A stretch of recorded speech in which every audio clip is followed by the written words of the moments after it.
Alô, amigos e amigas, vocês estão sintonizados no Agenda Econômica, que hoje vai discutir a economia criativa.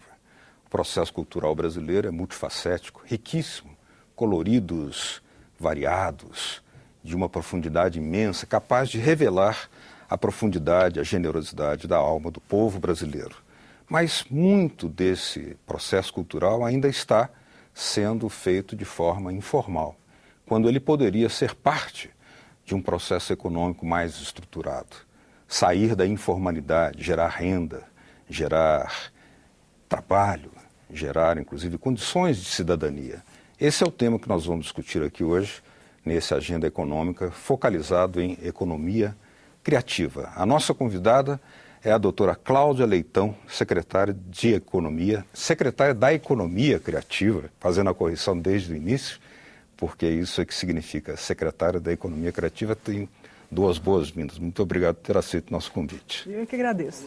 Participa desse programa o jornalista Davi Emerick. Obrigado, Davi, pela presença aqui.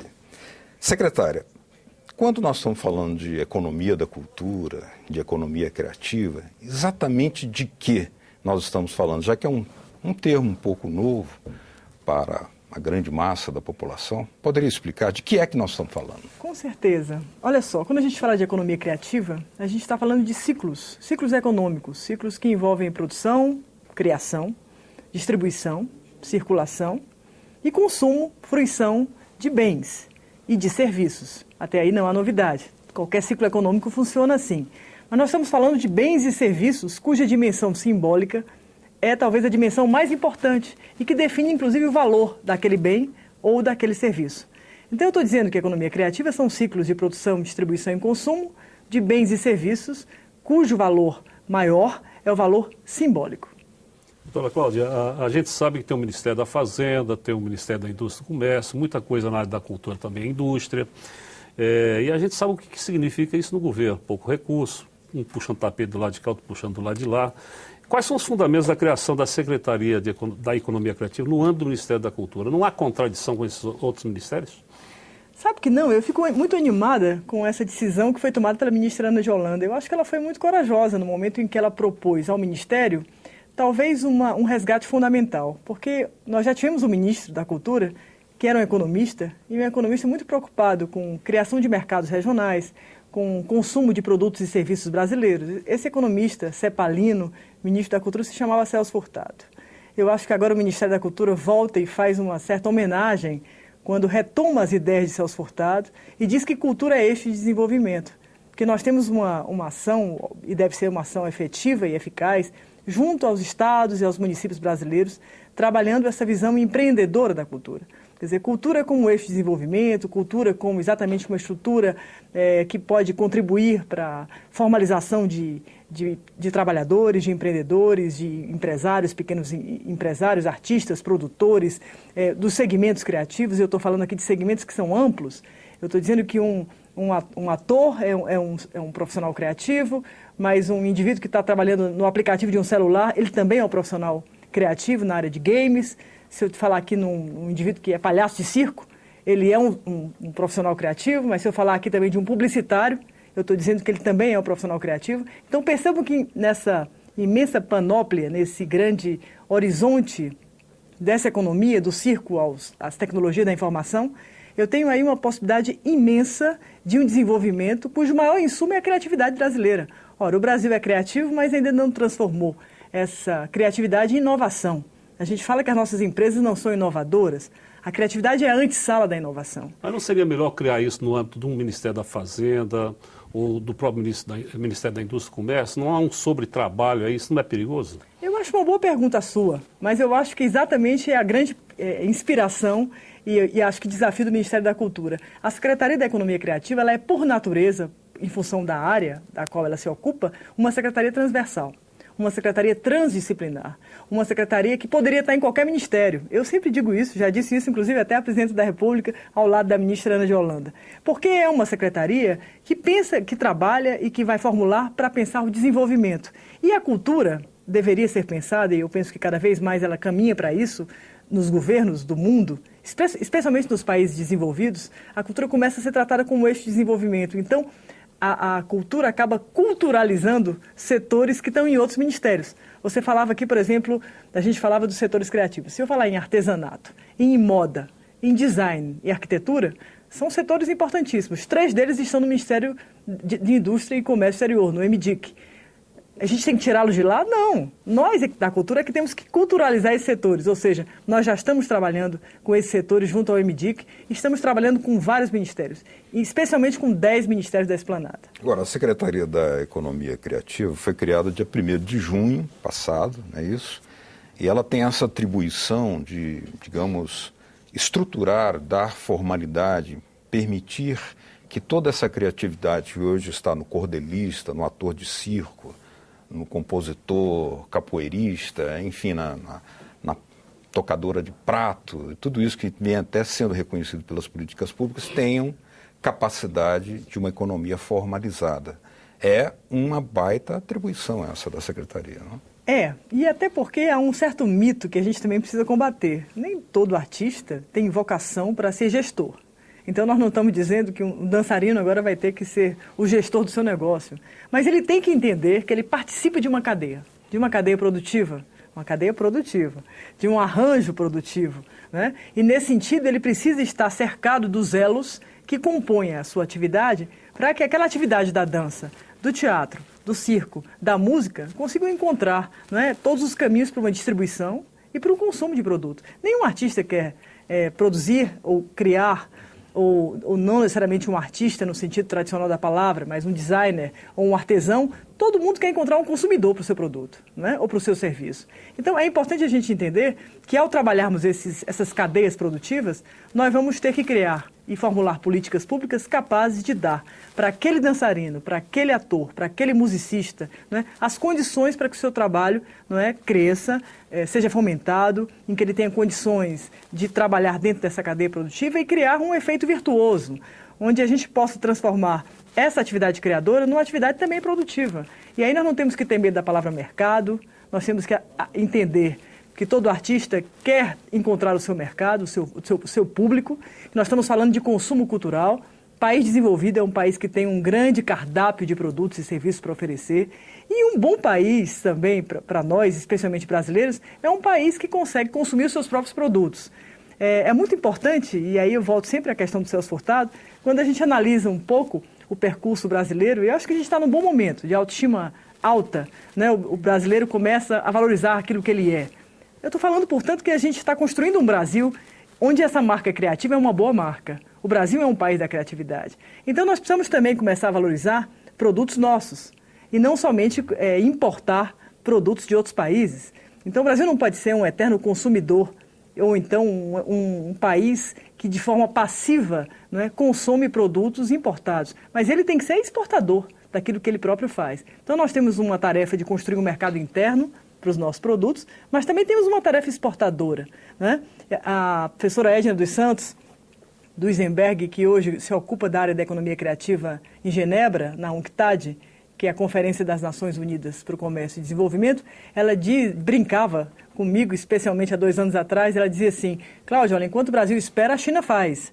Eu acho que nós paramos de esperar. Eu acho que há agora, dentro do Ministério da Cultura, não é, no governo federal, com esse decreto da presidenta Dilma, criando e oficializando, institucionalizando o setor da economia criativa no governo federal, isso nos dá um lugar diferente agora. O Brasil passa a pertencer a uma paisagem internacional entre países desenvolvidos e em desenvolvimento, ocupa um lugar junto aos BRICS, vai ocupar um lugar junto à África e à América Latina. Acabamos de assumir agora, o Brasil assume em agosto a liderança pro tempore do Mercosul Cultural, e nós acabamos de assumir também a liderança da área da economia criativa e das indústrias culturais. Ou seja, o Brasil vai começar agora a liderar um novo setor que até pouco tempo atrás o Brasil não tinha nenhuma presença. Doutora Cláudia, a modernidade traz alguns temas interessantes e alguns conceitos. Rios voadores, que parece algo estranho, jazidas de vento, que parece algo estranho, que estamos ganhando essa energia eólica toda que tem pelo país, e agora a economia criativa. Você não teme que isso caia na galhofa, numa certa desmoralização de críticos, dizendo que o Brasil agora quer trabalhar, ao invés de trabalhar com a economia sólida, vai trabalhar com a economia criativa? A economia do intangível, né? Do intangível? eu, na verdade, só preciso... Eu sou uma socióloga de formação, fiz um doutorado na França, estudando exatamente um pouco esse mundo pós-moderno, né? E as relações do simbólico que hoje cruzam as nossas vidas, né? O homem é um animal simbólico, não tem jeito. E o século XXI é um século onde essa economia do intangível, que é exatamente o fruto de uma sociedade cada vez mais voltada para o conhecimento, para a ciência e tecnologia, e o conteúdo é cultural. É o cruzamento de ciência e tecnologia, conhecimento e cultura que forma essa economia do intangível. Não tem jeito, nós não podemos não querer essa economia porque ela já é a realidade do novo século. Esse simbolismo vem desde as pinturas rupestres, diga-se de passagem. É verdade. Né? Mas já que a senhora tocou no tema da dimensão do PIB, do tamanho da economia, comparando até com outras economias, eu gostaria de lembrar e pedir a sua opinião. Por exemplo, a indústria cultural nos Estados Unidos tem uma participação de mais de 11% do produto interno bruto. Como está hoje a participação brasileira e como, nesse aspecto, o país se situa na América Latina? Dá para se dimensionar no Brasil o porte da economia criativa e da economia da cultura? Pois é, você está me fazendo uma pergunta que eu espero que daqui a alguns anos eu tenha uma resposta exata para te dar. E eu vou ficar devendo essa resposta aqui para os telespectadores. Por quê? Porque não há dados, não é, que sejam capazes de medir nesse momento, não é, o que é que esses setores criativos acrescentam ao nosso produto interno bruto. Esse é o primeiro desafio para a gente formular políticas públicas para a economia criativa brasileira. Precisamos de dados. Nós temos iniciativas muito interessantes. A Firjan andou fazendo um trabalho interessante, tomando dados primários, fazendo algumas estimativas. Se fala em torno de 4% a 6%, não se sabe, alguns falam até 8%. Quer dizer, qualquer dado que eu der aqui é um dado que não tem qualquer segurança em termos de fonte. Eis um primeiro desafio, e nós já tomamos as devidas iniciativas para sanarmos esse problema. Porque isso não está avaliado, por exemplo, pelo IBGE. Sim, estamos começando. Era isso exatamente que eu ia dizer. Nós demos agora o pontapé inicial na criação da conta satélite da cultura. Então, com o IBGE, agora de volta ao Ministério da Cultura, nós esperamos que em 3 anos, talvez 4 anos, nós tenhamos exatamente o valor do PIB, ou seja, do brasileiro, mas dessa vez essa conta satélite ela vai exatamente definir o quanto essa economia acrescenta para esse produto interno bruto. Países já fizeram isso, a Colômbia já fez isso, né? O México já fez isso, né? Muitos países já fizeram essa conta satélite. Então, nossa tarefa primeira, agora junto ao IBGE, nós assinamos uma parceria, estamos já na 6ª oficina, inclusive estamos no Rio de Janeiro, na 6ª oficina da construção da conta satélite. E isso não é uma coisa simples, porque quando você pega um produto, por exemplo, um celular, o celular é um produto, né? Que na verdade traz dentro dele um conteúdo tecnológico e cultural. Então você tem ali uma série de aplicativos, né? Quando você conta o valor daquele produto para a conta satélite, você contaria o suporte telefone ou você conta somente o aplicativo que está dentro dele? A Argentina conta tudo. O Brasil não vai contar tudo. Nós precisamos definir, então, critérios para também não chamarmos tudo de economia criativa, senão eu corro o risco de cair naquele modismo que você falou. Se tudo for economia criativa, nada será. Nós estamos, pelo contrário, definindo setores que têm uma especificidade e esses setores, na verdade, precisam ter cada vez maior capacidade de se autogerirem, de caminharem de forma autônoma, de terem uma possibilidade de sustentabilidade. E aí eu faço questão de dizer também para os telespectadores que quando eu falo em sustentabilidade, nem toda ela é econômica. Existem setores que já têm uma imensa autonomia e uma grande possibilidade de sustentabilidade econômica. Se eu falar da moda brasileira, por que a moda brasileira não é referência no mundo? É muito fácil que ela se torne se nós construirmos políticas públicas nesse sentido. Se nós falarmos do design brasileiro, do nosso artesanato, o Brasil é um país que borda, diz a pesquisa da Munique do IBGE. Borda e transborda. Não é? Pois é, borda e transborda.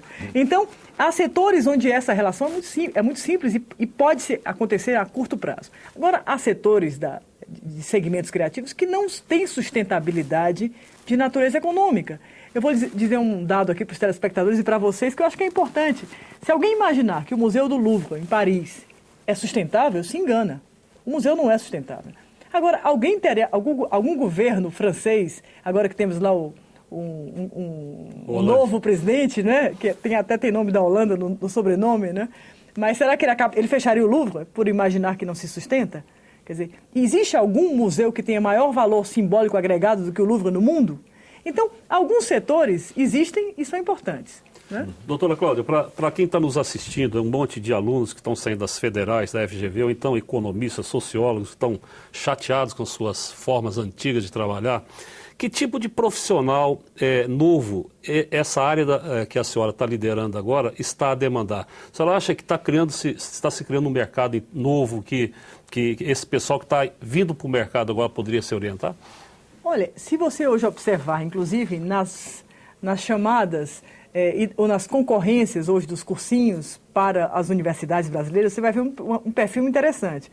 Você tem hoje uma concorrência tão acirrada em cursos de comunicação social, por exemplo, onde se vai trabalhar cinema, audiovisual e essas áreas, esses setores criativos, como se tinha antigamente para engenharia e medicina. Então você percebe que está surgindo aí um novo trabalho. E esse novo trabalho, ele tem ainda, talvez, um grande desamparo em relação à formação. O que eu vou dizer aqui me parece que é uma realidade. Nós ainda não temos uma educação adaptada ou trabalhada para esse novo trabalho, para esses novos setores. Nós vamos ter que mudar nossa educação. No próximo bloco, a Agenda Econômica vai discutir aqui a função da cultura e da economia criativa no papel de fortalecer a democracia. E também discutiremos possíveis alianças que sejam feitas para fortalecer, através de processos convencionais juntos com os processos novos, essa economia criativa. Continue com a gente.